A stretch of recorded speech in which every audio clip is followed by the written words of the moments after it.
Kami sudah terhubung dengan Direktur Eksekutif CSIS Yose Rizal Damur dan juga Wakil Ketua Komisi 1 DPR RI, Mas Dev Laksono. Selamat malam Bapak-Bapak sekalian. Selamat malam. Baik.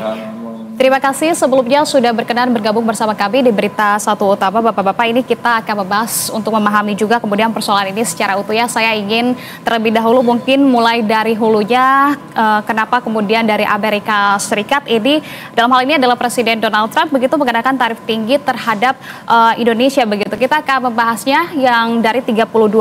Apa kemudian alasan dibalik kebijakan ini? Apakah dari DPR RI? Saya ingin ke Mas Dev terlebih dahulu. Mas Dev, ini juga sudah memberikan begitu ya rekomendasi-rekomendasi kepada pemerintah untuk kemudian mengkajinya juga seperti apa kalau dari DPR RI sendiri?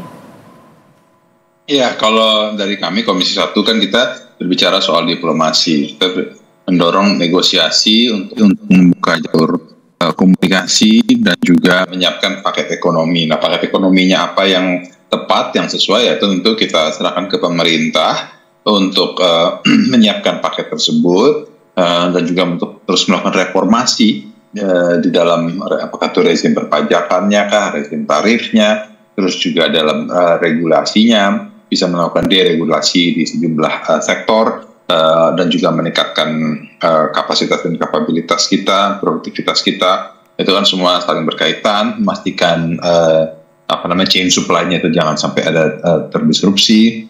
Lalu juga jalur logistiknya itu kan juga selalu menjadi kendala karena acap kali investasi yang di Indonesia itu seringkali terhambat. Kenapa? Karena masalah regulasi, masalah logistik, lalu juga masalah sumber daya manusia. Hal inilah yang terus harus kita lakukan perbaikan dan kita bisa sampaikan ke pemerintah Amerika untuk melakukan negosiasi, dan tentu yang tim yang negosiasi yang berangkat harus mereka yang benar-benar memahami materinya, yang dikenal dan juga di respected oleh pihak Amerika, dan juga harus figur yang tepat ya, yang bisa mengambil keputusan on the spot. Jadi jangan baik kita terima dulu, nanti kita bahas dengan Jakarta lagi, membutuhkan waktu 2, 3, 4 hari, 1 minggu, 2 minggu, sehingga akhirnya terjadi stall dalam negosiasi tersebut. Jadi harus yang bisa, oke, kita setuju hal ini, kita tidak bisa hal ini, kita sepakati di sini, sehingga bisa mendapatkan satu keputusan yang langsung bisa dijalankan. Begitu. Ya, dan tim negosiasi ini juga sudah diterjunkan ya Mas Det, namun kita juga melihat fakta bahwa Indonesia belum memiliki duta besar untuk Amerika Serikat begitu ya, padahal saat ini kita juga tengah dihadapkan pada isu yang sangat besar begitu, tarif impor 32%.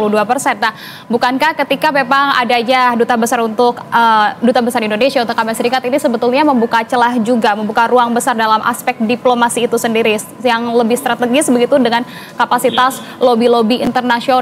Bagaimana sejauh ini efektivitasnya tanpa duta besar kemudian dengan menurunkan dari tim negosiasi tersebut, Mas Dev?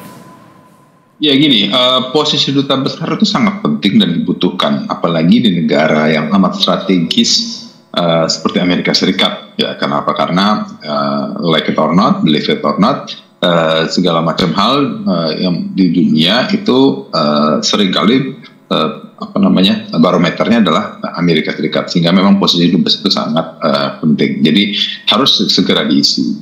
Nah, kan tetapi ketidakadaannya dubes itu bukan berarti menjadi hambatan atau menjadi halangan dalam kita melakukan negosiasi. Kenapa? Karena kan tim yang melakukan negosiasi kan ada tim yang terpisah yang dikirim oleh pemerintah pusat. Pak Dubes di sana itu kan memastikan komunikasi itu berjalan, memastikan bahwa concern-nya Indonesia tersampaikan ke Amerika, dan perhatian Amerika ke Indonesia itu sejauh mana sebagai perwakilan daripada pemerintah Indonesia di negara tersebut. Nah, jadi negosiasi tetap berjalan, sementara proses Dubes ini adalah proses yang terpisah. Kenapa? Karena pemerintah harus mengirim nama-nama calon dubes ke DPR untuk kita fit and proper, lalu baru bisa disahkan oleh pemerintah. Nah, ini kan membutuhkan waktu yang cukup lama, dan memang kenapa dubes ini lama kosong, karena kalau dilihat sejarahnya ya, selama 2019 sampai 2023 itu kita 3 kali ada pergantian dubes di Amerika Serikat, dubes kita untuk Washington DC, mulai dari Pak Mahendra Siregar, lalu lanjut ke Pak Muhammad Lutfi, dan terakhir pada Pak Rosan. Tiap kali di sana baru berapa bulan, belum nyampe setahun, ataupun setahun lebih, harus dipanggil ke Jakarta karena ada tugas yang lebih penting di Jakarta. Nah, jadi itu menunjukkan memang pasti figur-figur yang high level lah, yang high profile lah tempatnya ya. High profile yang selalu ditempatkan di Washington. Jadi mungkin agak lama baik dari pemerintahan Presiden Jokowi dan ataupun pemerintahan yang sekarang untuk menentukan siapa calon yang paling tepat untuk menjadi perwakilan kita di Washington. Oke, baik. Duta Besar Indonesia untuk Amerika Serikat yang seharusnya menjadi ujung tombak juga diplomasi bagi Indonesia saat ini memang masih belum bisa memiliki peran begitu ya di tengah adanya gempuran dari tarif 32% dari Amerika Serikat ini. Saya ingin ke Mas Jose. Mas Jose, ini tadi sudah disampaikan juga oleh Mas Dev begitu ya, memang Duta Besar kita belum ada di Amerika Serikat namun sudah diterjunkan dari tim-tim negosiasi yang juga berkompeten tentunya. Bagaimana kemudian dari Anda melihat hal ini, Mas Jose? Ya, memang seperti kita ketahui sebenarnya kan tujuan dari Amerika Serikat itu bukan hanya untuk meningkatkan daya saing industri-industri mereka ya. Itu salah satu tujuannya memang. Tetapi lebih dari itu, Amerika Serikat menginginkan supaya World Economic Order yang selama ini berjalan itu semakin akan menguntungkan mereka gitu loh. Dan ini hanya bisa dilakukan menurut Trump kalau negara Amerika Serikat melakukan negosiasi secara bilateral. Jadi ini kenaikan tarif ini nggak hanya bisa dilihat sebagai kenaikan tarif, tetapi sebenarnya suatu strategic move gitulah. Aksi strategik dari Amerika Serikat untuk tetap mempertahankan semacam hegemoni mereka dan juga keinginan mereka untuk membentuk tata kelola dunia, ekonomi dunia yang akan bisa menguntungkan dan memberikan keuntungan yang lebih besar kepada negaranya. Dan ini ternyata cukup berhasil. Sekarang ini ada 70 negara yang sedang ngantri untuk melakukan negosiasi dengan Amerika Serikat. Hanya ada 2 yang sekarang ini berani mengatakan bahwa kita akan retaliate. Contohnya adalah Tiongkok. Tiongkok itu sudah mengumumkan bahkan dia akan mengenakan tarif lebih tinggi lagi, 84% kalau nggak salah. Dan yang retaliate lagi juga adalah Meksiko. Bukan Meksiko, tetapi Kanada. Nah, kalau semuanya bernegosiasi, berlomba-lomba untuk negosiasi, termasuk yang besar-besar seperti India, Indonesia juga mau nggak mau harus bisa bernegosiasi. Tetapi ya tetap saja kita juga harus waspada ya, negosiasinya ini jangan sampai tentunya kita memang hanya menuruti apa yang diinginkan oleh Amerika Serikat. Di samping di satu sisi kita bernegosiasi, di sisi yang lainnya juga kita harus memperkuat. Sebenarnya kan dalam jangka panjang nggak bisa seperti ini. Kita terus-terusan akan dibully oleh Amerika Serikat dan itu tentunya harus ada jalan keluarnya. Di samping dengan bernegosiasi, kita juga harus memberikan semacam respons yang sifatnya kolektif, misalnya bersama-sama dengan negara-negara yang ada di Asia Pasifik ini, ataupun juga paling tidak dengan negara-negara ASEAN yang lainnya. Dan itu prosesnya juga sebenarnya sudah dimulai. Bagaimana kita bisa mencoba melihat dalam jangka waktu yang lebih menengah dan panjang. Tapi kondisi sekarang ini memang paling tidak di dalam jangka pendek kita harus memulai semacam negosiasi atau memberikan konsesi, menawarkan konsesi kepada Amerika Serikat. Dan saya setuju sekali tadi dengan Pak Dev bahwa timnya itu harus benar-benar yang mampu melihat semuanya dan juga mungkin perlu didukung oleh tenaga pemikiran ataupun analytical dan akademisi yang cukup kuat. Nggak bisa hanya sekedar sekedar datang ke sana kemudian coba-coba ketemu begitu ya, belum tentu juga kita bisa menawarkan sesuatu apa-apa dan akhirnya kemudian pulang dengan tangan kosong. Sebenarnya dari pengalaman kita menghadapi Trump 1.0 itu juga bisa banyak yang kita pelajari di sana. Pada saat itu kalau tidak salah ada 12 permintaan dari Amerika Serikat yang kita coba penuhi agar kita bisa mempertahankan GSP yang ada, yang selama ini didapatkan oleh Amerika Serikat.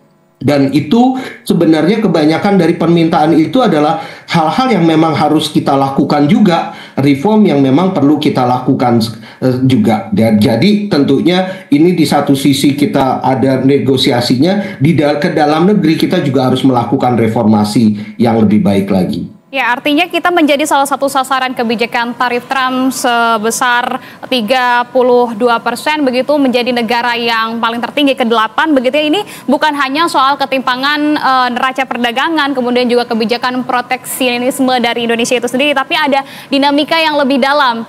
Artinya pertanyaan selanjutnya adalah tadi seperti yang Anda sampaikan, bagaimana kemudian untuk menjaga posisi Indonesia tanpa harus begitu tunduk begitu ya pada tekanan tarif, akan tetapi bisa lebih dari itu begitu.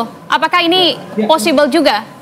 Betul, bisa. Saya pikir bisa. Banyak sekali yang sebenarnya bisa kita tawarkan yang juga sebenarnya membuat keuntungan juga. Beberapa sebenarnya sudah disebutkan oleh Pak Presiden dalam sarasehan yang kemarin ini dilakukan, sarasehan ekonomi. Contohnya adalah bagaimana kita bisa menawarkan untuk menutup defisit dari Amerika Serikat dengan membeli barang-barang yang memang kita butuhkan.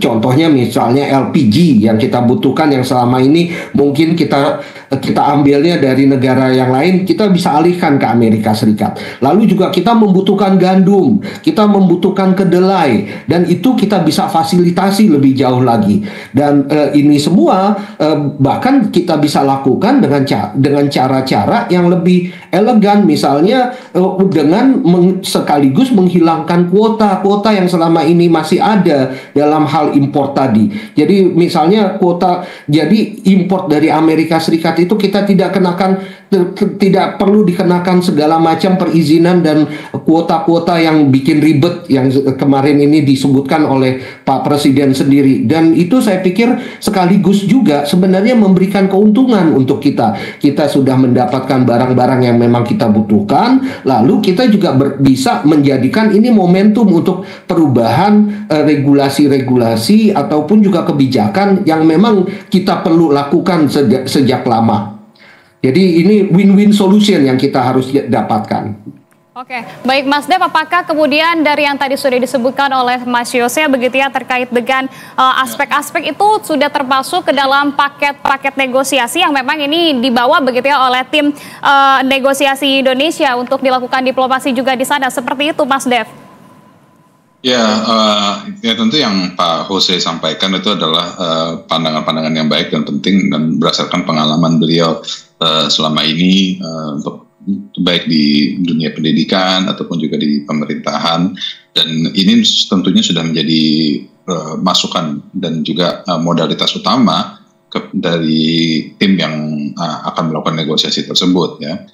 Tentu tim yang berangkat ini kan nggak mungkin juga berangkat ke sana nunggu dipanggil, ketemu, nunggu diterima, dan juga jadi makanya paket yang dibawa itu ya pasti harus berdasarkan masukan dari berbagai macam instansi, termasuk juga dari Kementerian Perdagangan, Kementerian Keuangan, Kementerian Luar Negeri, terus juga ada Kementerian Pertahanan juga ya. Kenapa kan seperti tadi Pak Jose sampaikan ya tentang butuhnya harus kita mengisi defisit tersebut ya. Ya defisitnya itu kan ada berapa miliar dolar. Nah kalau misalnya kita melakukan penambahan contohnya aja deh ya, kapal perang kita, pesawat tempur kita, atau pesawat angkut kita, terus juga belum lagi pesawat-pesawat komersil, itu kan juga nilainya sudah langsung miliaran dolar, itu langsung cepat tertutup ya. Dan memang kebutuhannya itu adalah real untuk Indonesia. Dan juga hal seperti kayak gandum, kedelai kan itu kan menjadi salah satu staple food kita, tahu, tempe dan lain-lain semua itu kan kita harus impor bahan bakunya itu kedelai. Ya ini semua saling berkaitan. Nah tentunya package deal yang bisa kita tawarkan ini harus tentu yang menarik dan membuat Amerika oke, kita sepakat kita turuni asal begini asal begitu. Seperti Vietnam kan dia langsung nolkan tarifnya untuk produk-produk Amerika masuk ke sana. Nah tentu makanya langsung mempercepat proses negosiasinya mereka. Ya ini juga yang harus kita jalankan. Dan saya yakin pemerintahan saat ini memiliki kapasitas dan kapabilitas yang mumpuni untuk melakukan negosiasi tersebut. Sekarang tinggal bagaimana fleksibilitas dari pemerintah dan menurunkan figur yang tepat agar proses tersebut dapat berjalan dengan baik dan menghasilkan yang seperti semua yang kita harapkan. Ya, Mas Dev, ini sebelum pengiriman dari tim negosiasi begitu ya untuk menegosiasikan terkait dengan tarif 32% ini, kita juga sepertinya sudah mendapatkan angin segar begitu berupa surat balasan ya dari Amerika Serikat yang balasannya di dalamnya ini menginginkan adanya pembicaraan lebih lanjut begitu bersama dengan Indonesia. Kalau tanggapannya dari Anda seperti apa, Mas Dev? Ya ini menunjukkan bahwa Amerika membuka ruang pintu negosiasi tersebut. Mereka tuh tidak harga mati. Nah, ya makanya itu kan, jadi fleksibilitas mereka harus disambut juga dengan fleksibilitas dari kita. Nah, ya cuman itu fleksibilitasnya itu juga harus dibuat paket yang menarik. Ya, menarik tentu jangan sampai kita menggadaikan kepentingan kita, jangan sampai kita menyampingkan kebutuhan-kebutuhan Indonesia. Tetap harus kita utamakan ya kebutuhan kita, akan tapi dicarikan equilibrium point-nya di mana kepentingan kita, keinginan kita, harapan kita sesuai dengan apa yang menjadi targetnya ataupun juga harapan dari masyarakat Amerika Serikat.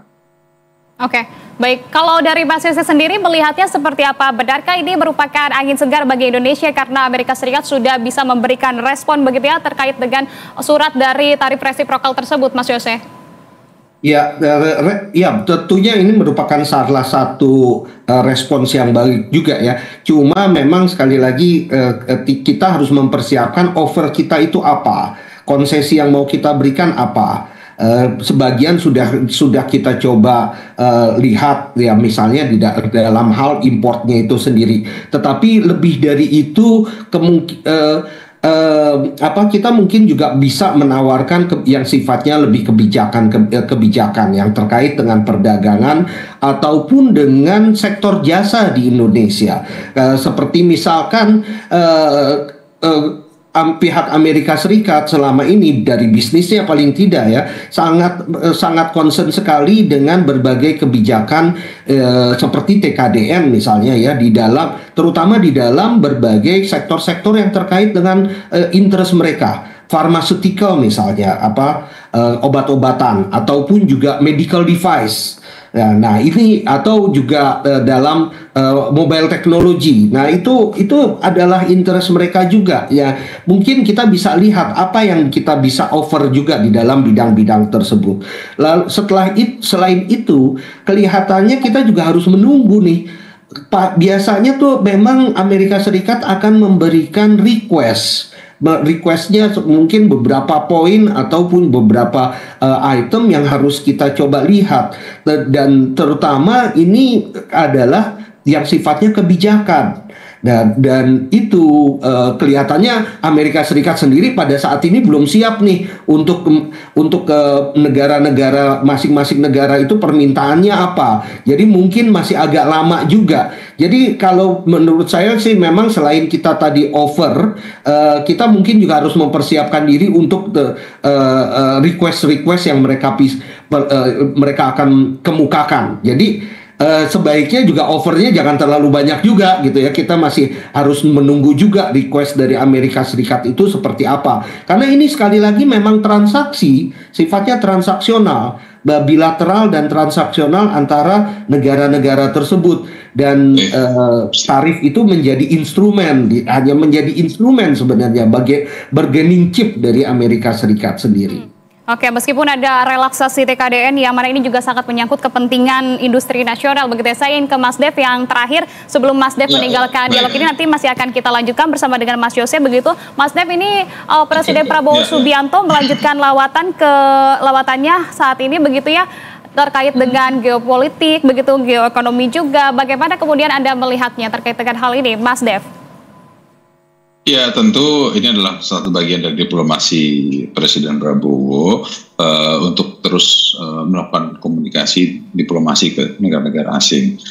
Turki kan waktu kunjungan Presiden Erdogan ke Indonesia, kita ada banyak MOU yang kita tanda-tangani kerja untuk di berbagai macam bidang, termasuknya juga pengembangan industri pertahanan. Nah, di sini harus juga kita dorong agar kita bisa meningkatkan kapasitas industri pertahanan kita, sehingga tidak menjadi cost center, tapi bisa menjadi profit center, dan juga kita bisa melakukan research untuk pengembangan kebutuhan baru yang disesuaikan dengan alam dan kondisi fisik Indonesia. Nah, terus juga kan saya dapat berita bahwa akan ada sejumlah negara di Timur Tengah yang akan beliau kunjungi. Nah, ini ya waktu yang tepat untuk kita membuka pasar baru, terus kita melihat mengeksplor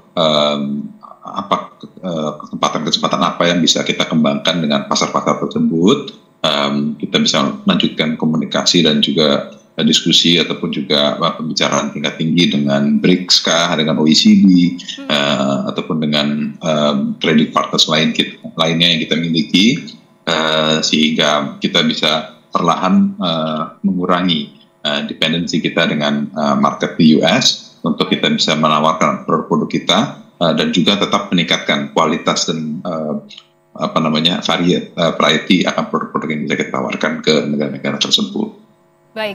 Oke, baik, kalau begitu Mas Dev, terima kasih banyak atas update dan juga informasinya. Kalau begitu, selamat melanjutkan aktivitasnya, Mas Dev. Ya, terima kasih Pak Yose. Baik. Kami masih akan melanjutkan perbincangan bersama dengan Mas Yose. Pemirsa, Mas Yose, ini kalau kita lihat